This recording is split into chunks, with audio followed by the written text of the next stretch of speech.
Oye, ahora. ¿Y ese tipo?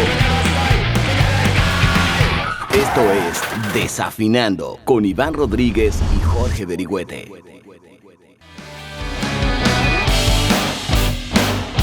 Y bien, chicos, gracias por estar con nosotros. Desafinando Podcast, Iván Rodríguez, Jorge Berigüete. Y hoy como invitado tenemos a un gran amigo, Brandon Margarit.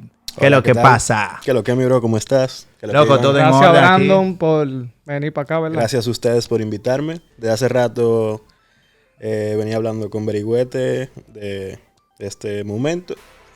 Finalmente se logra. Sí, loco, tenemos rato conversando para ver si hacíamos algo y eso. Y se dio que es Así una de que estas cositas. aquí estamos. Entonces, mira, nosotros armamos algo bien cómodo en el sentido de elaboración del contenido de todo lo que tú has hecho. Okay. Pero queremos comenzar con cómo tú te formaste o cómo tú llegas a la música, loco. O sea, de que cuando tú comienzas a interesarte por tocar y eso. Ok, mira, algo que tal vez no todo el que me rodea lo sabe. Yo empiezo con la música de los 8 años, tocando piano. O sea, mis padres me pusieron en clase de piano y como que por ahí fue mi primera introducción a los instrumentos musicales. Y ya como que en la adolescencia, digamos 13 años, 14 años, como que la mayoría de todos nosotros quiere aprender a tocar guitarra, quiere usar un distortion, ¿verdad? Sí, es que tú, loco, es que cuando tú tienes tanta influencia de banda y vaina, lo mínimo que te sale eso. Entonces, mis amigos, digamos, de la escuela, del colegio, como que había uno muy cercano, que él, tipo, llegó un día y dije, loco, tengo una guitarra eléctrica, ¿qué es lo que es? Distortion. Y yo dije, bárbaro, durísimo. Entonces empezamos a tocar covers, pero yo tocaba piano. Entonces, yo lo que hacía era como que el lead guitar en teclado, y él hacía los acordes. Entonces, como que llegó un punto y yo dije, ¿tú sabes qué? Yo voy a agarrar un bajo. Y ahí fue que yo me inicio como bajista. Y entonces empecé a tocar bajo, que se convirtió en mi instrumento principal hasta hoy día. Y luego de eso, como que me entra la curiosidad por componer y escribir canciones. Sí, porque yo lo que entiendo es que, al menos yo viéndolo atípico, así de que pues, yo no me considero músico, aunque toca. Ojo. Lo del piano es algo que te ayuda a componer y a tú bregarle a lo que ya una elaboración de lo que musicalmente hablando, porque es más fácil tú componer en base a piano que quizá a cualquier otro instrumento, según mi criterio, claro, y el de mucha gente. Mira qué me pasó con el piano. El piano era como que algo más mecánico, por decirlo así, porque fue como que me pusieron en clase de chamaquito, como que era como que embotellado. Pero como que eso me ayudó a desarrollar como que el oído y curiosidades que eventualmente se convirtieron en talento, por decirlo así. Y nada, como te decía, como que tengo la curiosidad de escribir canciones después que estoy tocando bajo y ahí es que agarro la guitarra por primera vez, como ya a los 15, 16 años. Y como que no me empiezo a formar como guitarrista per se, sino como más como un intento de songwriter. Ok. Así fue que empiezo con esa curiosidad. Pero cuando tú empiezas a agarrar un instrumento y tocar, ¿qué música es que tú estás yéndote para qué lado? Bueno, en mis inicios yo vengo del punk. O sea, yo desde sí, la primera vez que agarré un bajo, una guitarra y los covers que hacía tocando piano, eso era punk. Ese era punk noventero. Obviamente, mucho Millencolin, mucho No Use for a Name, Pennywise, NoFX. Y luego como que esa generación de nosotros como que fue evolucionando el punk. Después como que empezamos a escuchar metal y todo lo que fue el emo en esa época. Y después como que empiezo a descubrir todo lo que es el indie. Y como que al final yo escribo y la música que yo consumo, por decirlo así. No, y también cabe recalcar que en ese momento había ya demasiadas ramas del rock. Por ejemplo, a principios de los 90, ya principalmente del 95 en adelante, salieron muchos proyectos diferentes que sonaban todos diferentes. O sea, por eso que ya en principio del 2000 entra el indie, entra el nu metal, entran muchísimas cosas que quizá en principio de los 90 y 80 no estaba tanto ese güey así. Era muy parecido el rock. Entonces ahí viene la variación de la cosa. Entonces, ¿qué proyectos, antes de entrar quizá a Margot, tú sabes que ese tu buque insignia, ¿qué otros proyectos tú frecuentaste? O sea, de que ya en lo que era conformarlos? Así, ¿en cuáles participaste? Yo participé en varios proyectos. Mira, digamos que mi primer proyecto, digamos serio, entre comillas, fue Capu Sessions, que fue con dos de mis mejores amigos, con Pilleta y Eduardo, que fue como que era una banda como media post-hardcore, media emo, que era para los tiempos de Main Artery y Hagakure. Pero eso era una vaina para atrás. Ey, un saludo al pillo. Hay varios pillos, pero a los dos, por si acaso. Los dos son míos también. Son duros.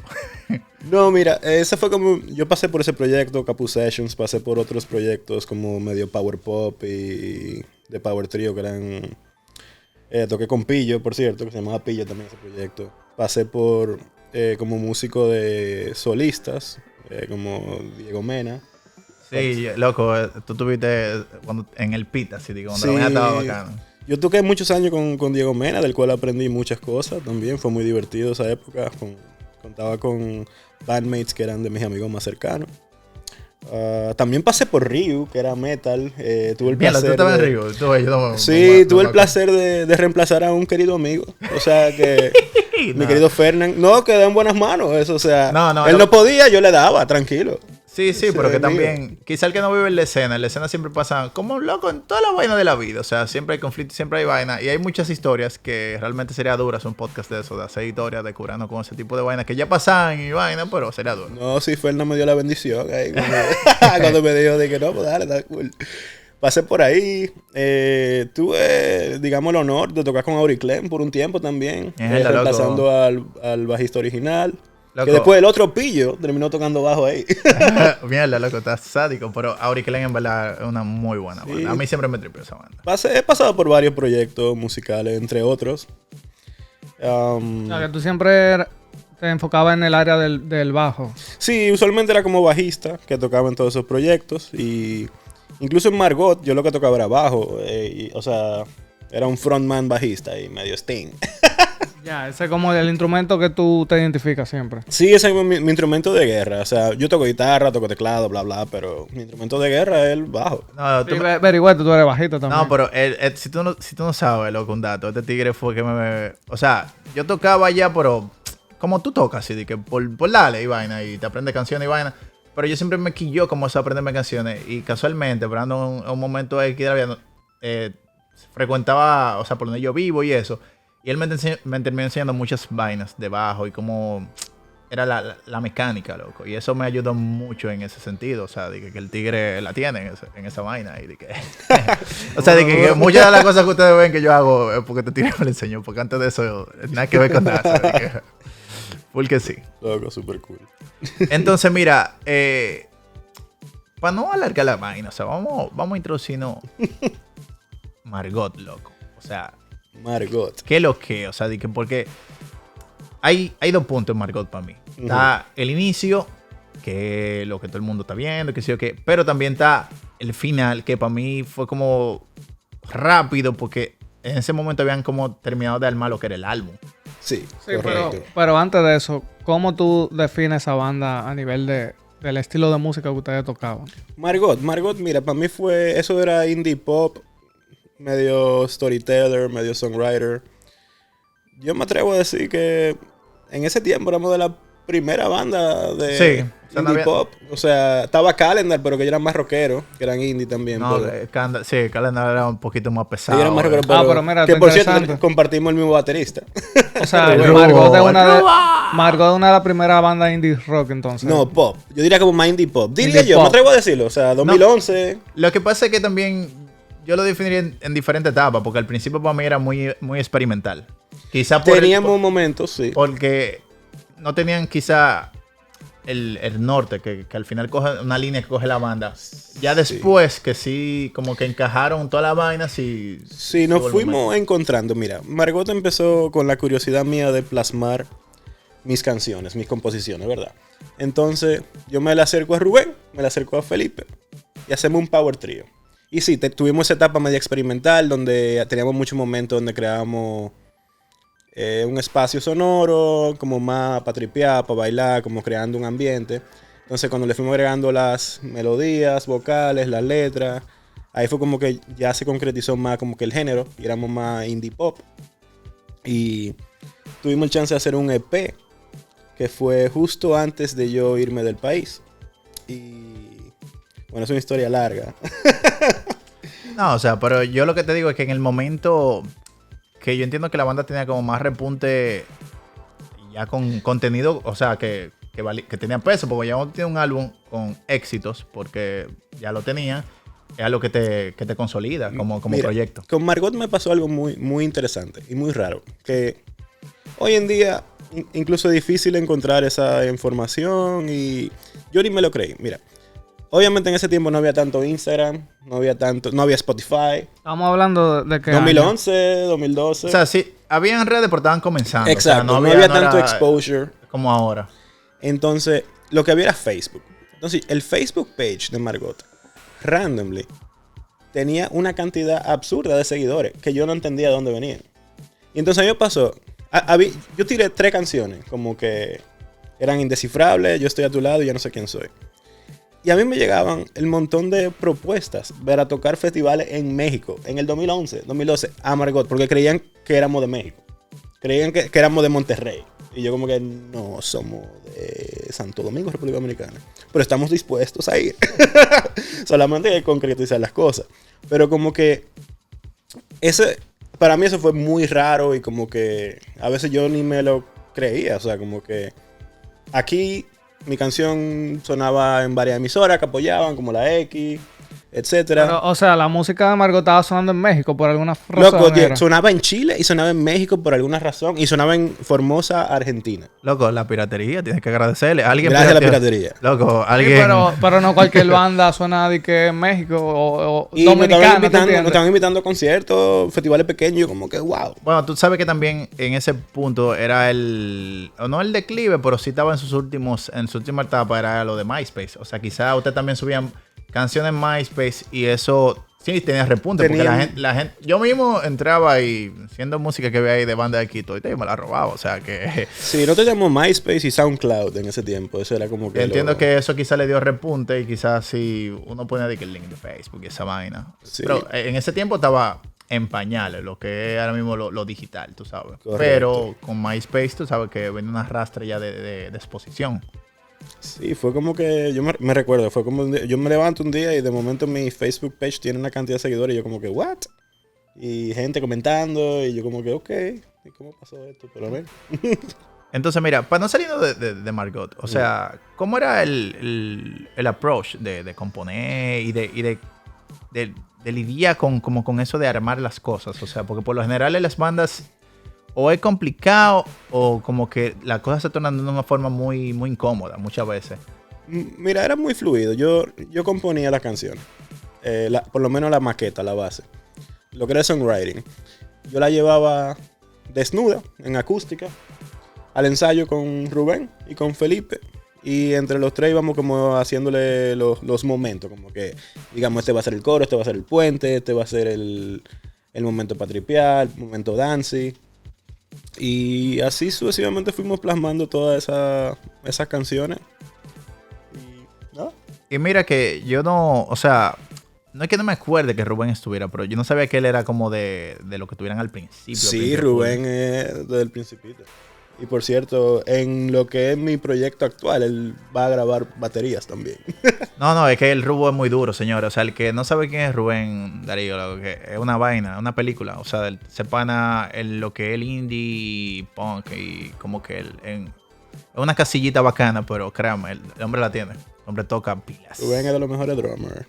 Sí, porque es un tigre que toca exacto y sabe cómo crear. Es que es muy complicado eso. Es un baterista artista, que esos no son todos. Exacto. Es un baterista que se mete contigo en la canción, que la va cantando contigo.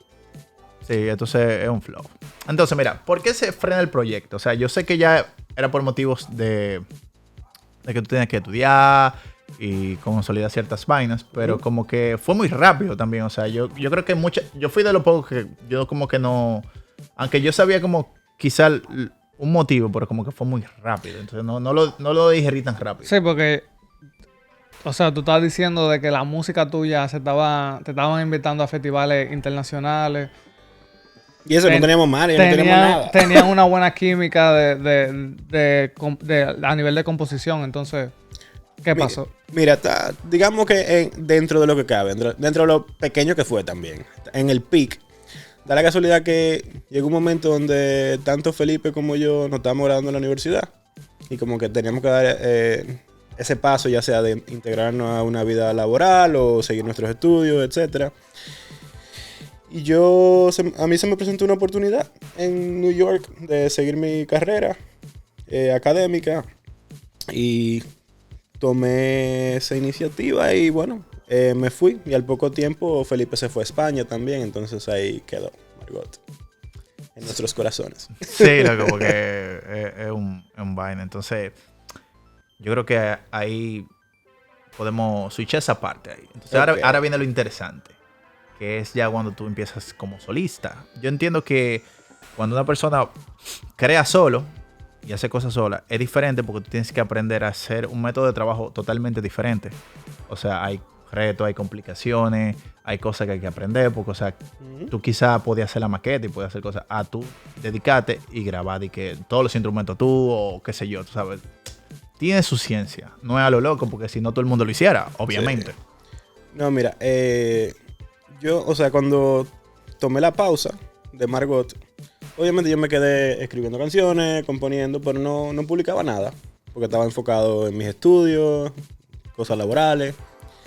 Y mitad del 2020, plena pandemia, donde nadie sabía qué estaba pasando. No, andaba el señor oscuro ahí, la gente, yeah. Donde, imagínate, yo dije, bueno, si es verdad que va a haber un antes y un después de lo que estábamos viviendo en ese momento, yo dije, yo como que quiero enseñar una de las canciones que yo tengo bajo la manga, porque como así. Pero una pregunta, ¿cuánto tiempo estamos hablando desde que se separó Margot hasta ese momento que tú decides crear Loco, música nueva? 2014-2015 hasta 2020. Yo tuve una pausa, un receso musical.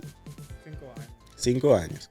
Donde yo no me presentaba en vivo, no publicaba música, componía aquí y allá, pero nada concreto. Y a mediados del 2020 me decido en lanzar el primer sencillo, que fue Wilson Avenue, que creo que ha sido el que más le ha gustado a la gente que me sigue. Entonces el proceso, mira, está la composición, ¿cierto? Yo compongo mi canción. Entonces al momento de plasmarla, yo tengo un compañero, yo tengo un pana que también mete mano en el proyecto. Ese es Nando Sounds, que es un ingeniero sonido productor, que es de mi mejor amigo con lo que tuve en primera bandita punk, en verdad, cuando niño. Que él también se fue a vivir a Nueva York. Entonces, él es parte esencial de mi proyecto. Digamos, él es ingeniero de sonido / productor. O sea, él mezcla, él agrega algunas cosas. Él le suma a mis canciones. Pero la base en sí, o sea, lo que es composición y letra, eso, o sea, ese es mi proceso creativo. Sí, porque yo entiendo que el rol de un productor es... Si tu canción está aquí en este level, o sea, subítela acá, porque, o sea, estás viendo quizás cosas que tú no estás viendo a nivel de sonido, que hay que ponerle X cosas y eso. Independientemente de que el artista cree, ya el productor se encarga de darle la magia y el approach para que crezca aún más. Claro, no, y además, por ejemplo, en mi caso con Nando es... Mira, para mí trabajar con un productor o ingeniero de sonido no es que tiene que ser más bacano, o el que tiene más renombre, o el que más alcance tiene. Para mí tiene que ser con quien yo tenga química, con quien yo me sienta cómodo, con quien yo pueda, al momento de yo grabar voces, que yo pueda sentirme libre, ¿tú entiendes? Que yo pueda expresar todo lo que yo quiera, ya sea con el instrumento, o con la voz, lo que sea. Bueno, eso lo da lo que es la música independiente. O sea, entiendo que mucho del concepto, de lo que al menos yo he tenido toda la vida, es como eso, como que no atate a tú estar en un sonido o en algo, independientemente de que tú no te con disquera o lo que sea, sino como que es la libertad de tú poder como expresarte, porque por ejemplo cuando tú estás con una disquera o con ciertos parámetros ya de quizá de un posicionamiento como banda, hay restricciones quizá a la hora de crear, aunque muchísimas bandas digan que no, pero es así, porque cuando tú no te riges y tú tienes un contrato, o sea, te dicen, no, tú tienes que ser así, eso no puede salir, esa vaina. Claro, A diferencia sí. de cuando tú tienes la versión de independiente, que obviamente ahora mismo ya tenemos disqueras independientes, quizá en ese momento, no del de ustedes, sino más para atrás no había tanta disquera independiente, porque quizá en ese momento habían, pero no tanto. Sí, porque una vaina del indie rock es que el indie rock no es solamente como suena la música, sino es como el estilo en que opera la banda.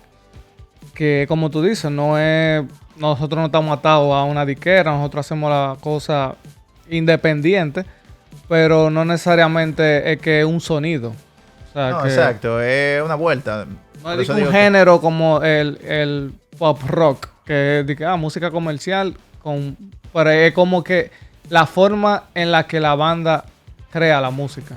sí, mira, Eso es lo que es indie rock. y yo también puedo aportar en ese punto de que yo como no músico continuando músico, Deja de decir que tú loco, no eres músico. quizá con lo trillado que pueda sonar, pero quizá con lo poco que tú y yo hablamos y que tú me enseñaste, con eso yo aprendí y viendo vainas de Cerati, de cómo componer Bunbury. Hay muchísimos métodos para tú poder componer. Entonces, como que uno de los que más a mí se me quedó era más como hacer las líneas de las guitarras y como que en eso saca tonos y ya después tú le creas letra. O sea, pero obviamente con un sentido. Y yo soy de lo que digo que si tú no sientes la música, tú no estás haciendo nada. Porque un ejemplo, loco, hay pila de gente haciendo música, es cierto, pero quizás no la sienten y la hacen por hacerla. Y no es lo mismo una música que tú la sientas, que tú la hagas por hacer. Entonces ahí viene mi primer fuegazo. Ajá. Que con Wilson sucede que esa canción yo sé, porque no conocemos, somos panas, que es una canción con mucho sentimiento y quizá no esté en cierto punto mejor elaborada que las demás, pero al ser así le dio el repunte que tiene esa canción, porque hasta hoy tú has tirado ya varios singles y eso, y esta canción, yo te lo dije a ti desde que el inicio, de que loco, es que esa canción el final, o sea, de que no hay forma. No, lo que yo me acuerdo, un amigo en común de nosotros, que yo respeto mucho, que es un musicazo, el señor Richie Oriach. Cuando yo tiré esa canción me dice, di que mío, pero pusiste esa vara alta. ¿Y qué fue? Y dije, no, tú sabes, tirando aquí. Entonces, ese fue el flow, o sea, de que para mí... Sí. O sea, de que no es que las otras estén mal, porque no es el punto. No, es mal que, no tan. Es que esta canción, loco, tiene una vaina que Es que tiene sustancia, tiene historia. Loco, exacto. Entonces, todavía yo la oigo hoy y yo dije, mierda, pero es que esa canción y me la tiro, loco, un par de veces. O sea, de que es una canción de la que más posición ha tenido de él. Independientemente de que las otras hayan trabajado de una forma genial, tú sabes, y quizá que tenga que los videos, que la vaina. Pero esta canción es de que... No, sí, eso me han comentado muchas personas que les gusta mi música, que esa canción es como la favorita. Pero ¿qué tú crees que es la fórmula que tiene esa canción que se diferencia de la otra tuya? Bueno, la inspiración de esa canción fue importante también. Loco. Y no, yo puedo dar fe y testimonio de eso porque bueno, yo no voy a hacer spoiler, loco. No. Mi banda tiene que ver mucho con eso. O sea, de que, bueno, la mayoría de canciones hablan de mujeres. A excepción de ¿Y pagar el nombre de tu banda? Pero claro, mi maldita banda. No voy a decir Pero di que- el nombre porque ajá. No, loco, cero, loco. La gente sabe. El que sigue esto, que se la dé ella. Y el que no mi también. canción favorita de Cero es Pirín. Ese, y todavía hablan de mujeres la mayoría, o sea que yo te saben. H es mi canción favorita de Cero. Ahí es que está el problema. Ay. Entonces, mira, ¿cómo trataste a trabajar la música de manera diferente? Porque yo sé que al menos de mi punto, para mí fue complicado, por ejemplo, hacer el primer EP a después hacer el álbum. Pero yo sé que tú tuviste muchísimos retos en ese momento, porque quizás componer era la base, pero tuviste que aprender quizás a grabarte y quizás tocar muchos de los instrumentos. Sí, mira, por ejemplo Wilson Ave, vámonos con Wilson Ave. En esa canción, ahí fue que yo hice la guitarra de esa canción, por ejemplo. Hice el bajo, obviamente, la voz. Ahí entra Nando y él hace la batería y el teclado. Entonces, la trabajamos totalmente remoto. O sea, yo grababa en mi casa la parte mía, se la mandaba, ¡fuap! Y él grababa la otra parte Loco. y mezclábamos. Es que es otro flow lo que está pasando en el mundo. Porque mira, antes era complicado tú de que hacer ese match. ¿Tú te imaginas que en principio del 2000, loco, se hubiera metido de que una pandemia? No. Loco. La gente se queja y vaina, pero, men, o sea, es otra onda. O sea, la interacción que tú puedes tener ahora mismo con el internet y las facilidades que da la tecnología, loco, se la tierra. Mira, yo diría que yo llevo mis canciones hasta cierto punto. Yo las grabo en casa. O sea... Y cuando ya llego hasta cierto punto yo digo que ya no puedo como que mezclar la mano, puedo como que ya tengo el oído cansado. Ahí es que entra mi amigo Nando y terminamos con el resultado final. Ok. Una pregunta. Anteriormente tú habías dicho cuando tú estabas empezando tus inicios como músico, tus inspiraciones que eran, tú mismo lo dijiste, la música que tú estás tocando es la música que tú estás consumiendo, que en este Exacto. caso era punk rock. Y ¿cómo entonces tú te debías para el indie, que es algo No, totalmente contrario al punk? No, yo empecé a consumir música indie, mucha banda de México, mucha banda de Argentina, banda de Chile, de Uruguay, y que se convirtieron como en que lo que tenía presente, digamos, en el día a día, al momento de escuchar música. Entonces, tal vez indirectamente mi música se influencia de eso, y al final cuando yo hago una canción y la publico, yo diría, o sea, yo lo primero que digo, esto sería una canción que yo escucharía, que yo consumiría. O sea, y por ahí me fui en esa onda. Entonces, mira, teniendo en cuenta, o sea, los singles que ya tú has tirado y eso, yo entiendo que es lo que se está cuadrando por abajo, porque, o sea, tiene que haber algo tras de toda esa locura que se está haciendo, o sea, porque necesariamente, yo sé que está pegado eso de hacer singles y vaina, pero por lo general, de los tiempos de nosotros se hacían álbum y vaina. ¿Qué es lo que está Sí. pasando? Mira, sí, he lanzado 4 sencillos. La idea inicial era hacer un EP de 5 o 6 canciones. ¿Qué pasa? Ese EP ya es un álbum. Ok. Viene álbum de 11, 12 canciones, con algunas colaboraciones. Nice, nice. Sí, sí. Que incluye los 4 sencillos lanzados. Ya mencionado. Y vienen 7 canciones inéditas, de las cuales hay un sencillo que posiblemente en algunas 4 a 6 semanas estará disponible para todos. Así que ya saben. Sí, estamos grabando esto 10 de marzo, así que estén pendientes para que vean qué es lo que es. Un día antes de Isle of Light.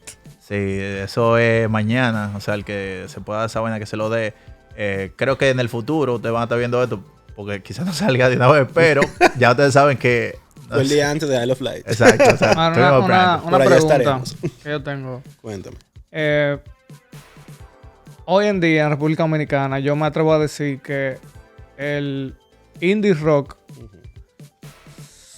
tiene más relevancia ahora mismo que el metal. Yo me atrevo a decir yo, Iván Rodríguez. Entonces, ¿cómo tú ves ese movimiento en el país? Mira, definitivamente las bandas que están haciendo indie aquí están haciendo un trabajo excelente.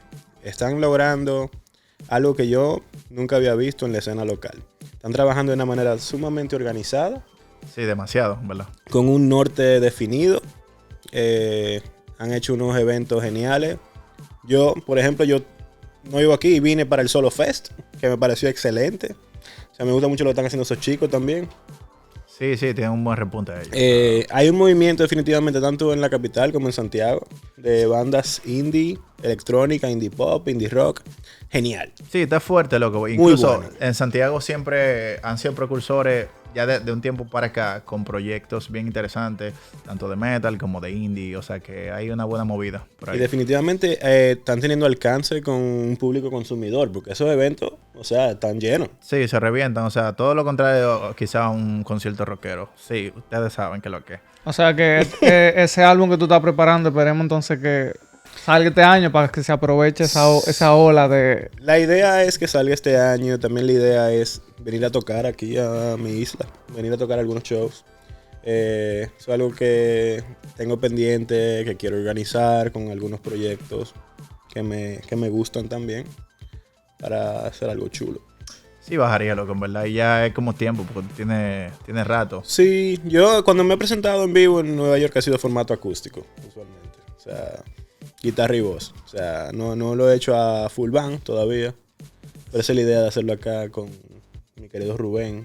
Sí, loco, yo entiendo que tendremos repunte y bajaría. Yo creo que sería el momento indicado. ¿Verdad que sí? ¿sabes? Yo siento que sí. Sí, Siento como el momento. Así lo veo en el Solo Fest del 2024. No, es que también, por ejemplo, porque yo vengo viendo que hay como le decía a Gaby, que estaba aquí hace un tiempo ya, que había un momento tipo 2007 o algo, o 2006, desde 2005 a 2007. Estaba Sonics, de Romana, y habían varios, los Sonics. habían varios proyecticos, estaba Mustache, y habían un movimiento bien bacano que era totalmente diferente quizá a la escena de metal. Como siempre, o sea, porque hay diferentes matices. No, y en ese tiempo estaba Turista y Pillo también. No, exacto, lo que te digo, había muchos proyectos, porque no me puedo acordar, te estoy hablando de lo que me están llegando a la cabeza. Sí. Pero era bien interesante. Para mí, que yo venía de que oí The Strokes y toda esa vaina así, yo no sabía que aquí había algo tan definido, porque yo sabía que estaba Auro, pero yo sabía que Auro no era, o sea, nativo de aquí, tú sabes, pero aún así tenía un repunte súper alto. No, y mira, interesante ese punto que tú tocas, porque digamos como que la Romana tenía su sonido. Sí. Lo que eran los Spam y los Sonics. Sí. Eso era The Strokes ahí, eso era... Y para mí, yo decidí que hay gente que todavía me dice que no, porque estos tigres que sí o que no estaban. Y de que loco, esos tigres estaban bien bacanos. Porque, por ejemplo, Estaban durísimos. estaban por ahí, pero ellos tenían su sonido como que se escuchaba dominicano, loco. O sea, y tenía un flow que no tenía nada que envidiarle al de afuera. Que eso era lo más interesante para mí. No, sí. Interesante que tú mencionas los Sonics, para que tú veas. Yo tuve un acercamiento con dos integrantes que terminamos siendo roommates en Nueva York. El día, loco. André Pichardo y Jorge Stroffer. Loco, yo siempre menciono a los fucking Sonics, loco. Yo tengo de que yo fundí mucho. Esa gente tienen un EP y tienen como un par de singles, loco. No, y eso fuera el final, loco. Y esos dos chicos, después que se fueron a Nueva York, ellos, cada uno tenían su proyecto que estaban rompiendo. Mira, lo que le pasó a Andrés Pichardo, por ejemplo, que ese es uno de mis bros.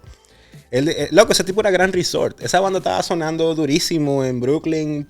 Estaban tocando festival en México y vaina. Y nadie le hacía el coro aquí. Poca gente sabía que ese pan era el panita de la Romana. Yo no sabía, o sea, después yo solté en Sonic la vaina era que se fueron a estudiar fuera.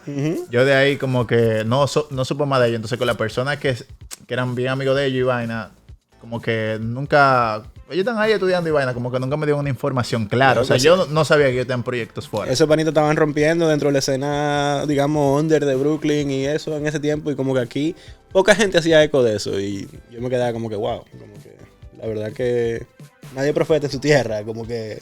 No, pero que también, como te digo, la falta de información que había en ese momento, porque en el momento que ellos estuvieron activos, yo, si mal no me acuerdo, la última vez que ellos tocaron fue con la banda que yo le hablaba con Raddy, que es Beach Haters. Que fue Sons of Beaches. Sons of Beaches. Sons of Beaches, que era con los mismos Spam, con Davidcito y el mismo Jorge. No, pero esto Beach Haters. Con Juan Julio. Sí, exacto. Que esa banda nada más tocó esa vez con Sonics. Sí. Ese yo creo fue un reencuentro que ellos tuvieron y eso fue la última vez que tocaron. Súper cool. Sí. Entonces, por eso no se pila. Que tocaron en lo que era el Irish Pop. Exacto, que estaba en la zona. Claro, yo estaba ahí. Pero eso es lo que yo digo, que ahora yo siento, como tú dices, por ejemplo, con el Solo Fest, que es un festival que está muy enfocado en ese género, se podría decir, o en ese movimiento, para no decirle género. Siento que ahora el indie está... Como tú decías, hay bandas antes que internacionalmente sí la reconocían y en la misma República Dominicana no. Porque tal vez estaban más el país no estaba preparado para ese momento. Y ahora yo siento que es el momento para ese tipo de música. Y ahora sería el momento para aprovecharlo. Definitivamente hoy en día los proyectos locales, muchos proyectos locales están haciendo un trabajo sumamente bueno a nivel, o sea, totalmente a la par con bandas internacionales que tienen tal vez más renombre o tal vez más seguidores. O sea, aquí ahora mismo hay un boom de proyectos sumamente interesantes. Sí, se está haciendo mucha variedad ya de tanto en el estilo de indie y su diversas ramas. Porque rock también. Porque al final también está el género, pero de eso derivan muchísimas otras ramas. O sea que como no hay un límite para la creación. Entonces, mira ya, para ir cerrando y coronando la vaina. O sea, ¿qué tú crees? O sea, ¿cómo tú ves el movimiento de tu música, o sea, en el país? Y tanto fuera, o sea, ¿qué tanto tú crees que ha calado? Porque, o sea, yo que lo veo desde aquí, yo quizás porque a mí me tripea, o sea, pero, o sea, tú como músico, ¿cómo tú recibes ese feedback? Mira, yo me enfoco en tratar de hacer las cosas bien. Yo me trato de que la canción sea buena, que las letras sean buenas, que tengan un videito chulo. Y esperando que a la gente le guste y la consuma. Yo sí, o sea, hay personas que me apoyan, hay algunos seguidores, Pero la idea es concretizar el material con la intención de que llegue a más personas.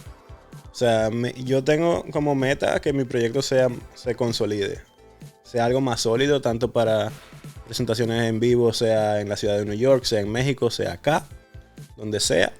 Y yo pienso que ese cambio se puede concretizar después que lance el álbum. Sí, porque ya iba a tener un repertorio más amplio, obviamente, y un feedback quizá más adecuado para saber qué tú puedes armar. ¿Y tú tienes más o menos una fecha? No, yo no te voy a dar cotorra, men, que lo que. Yo no te voy a meter Pero este en año, cuentazo. 2023. Sí, 2023 lo ya no, hacemos. eso es lo importante. Se llama Segunda Parte. Así Segunda de cliché. parte. Sí, mira, aquí los muchachos tienen que tener pendiente que queremos ver a Brandon en tarima, que se deje de vaina. O sea, de que En el Solo sí, Fest te queremos ver. en un El solo diablo. fest o no sé, loco, que Ahorita no quiero jinx cuando tú saboteas la vaina, pero también queremos ver los No, premios pero- indie también. no, lo que te digo, la exposición, porque para mí tu proyecto tiene muy buena exposición, tanto, bueno, puedo hablar más del patio, o sea, bien, todo el mundo como que lo conoce y tiene buena aceptación. Gracias a todos los que lo siguen y lo apoyan. Y internacionalmente no sabría decir, pero tú sí sabrías decirlo porque tú manejas los numeritos y sabes quién te Loco. escucha y quién no, o sea, que... Sí, randomly hay gente que me escucha en varios países que yo me quedo como que, wow, ¿cómo llegó eso allá? Pero amén. No, y esa es la vuelta, y nada, porque imagínate. Ah, y una cosa, da el nombre de tu último single para que la gente lo busque. Ok, mi Spotify. último sencillo se llama Contrólate. Está en todas las plataformas digitales, al igual que los otros sencillos anteriores, Wilson Avenue, otra vez, ayer. Y viene un nuevo sencillo que se llama Sorpréndeme. Como dije, entre 4 o 6 semanas estará disponible en todas las plataformas digitales. Entonces nada, chicos, esto es un episodio más de Desafinando. Tenemos al gran Brandon Margarita aquí, con Wilson Avenue, que tú sabes, ¡yeah! Desacatado, Iván Rodríguez, Jorge Berigüete. Un placer para nosotros haber compartido con ustedes, porque realmente te sacamos la vuelta y nada. Gracias, chicos, por invitarme. Nada, bro, loco, Gracias gracias por venir. por venir y resolver. Nos vemos en la próxima entrega. Una vaina antes que tú despidas. Aquí apoyamos mucho al indie. Pueden ver la gente que estamos trayendo para acá. No solamente rock y metal. Iván está joseando, ¿qué es lo que pasa allá? Indie. Nos fuimos.